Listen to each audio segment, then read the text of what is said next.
ଏବେ ଦିନେ ମୋର ସାଙ୍ଗ ଗୋପାଳ ସେ ମନ ଦୁଃଖରେ ବସିଥାଏ। ମୁଁ ବି ପଚାରିଲି କାଣା ଅସୁବିଧା ହେଲା ଯେ ଭାଇ ଏନ୍ତା ମନ ଦୁଃଖରେ ଅଛୁ ବୋଲି।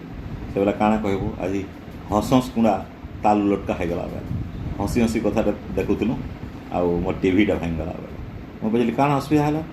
ନାଇଁ ଟିଭିରେ ଗୋଟେ ପ୍ରୋଗ୍ରାମଟେ ଦେଉଥିଲା ସେ ହସ ପ୍ରୋଗ୍ରାମଟେ ସେ କହୁଥିଲା ଯେ WHO ଅନୁସାରେ ଅର୍ଥାତ୍ ୱାଇଫ୍ ହଜବେଣ୍ଡ ଅର୍ଗାନାଇଜେସନ୍ ଅନୁସାରେ ଯଦି ଆପଣ ଯଦି ଗୋଟେ ବିବାହିତ ସ୍ତ୍ରୀ ସାଙ୍ଗରେ 5 ମିନିଟ୍ କଥା ହେବେ ବୋଲେ ଆପଣ ହାର୍ଟ ଖୋଲିଯିବା।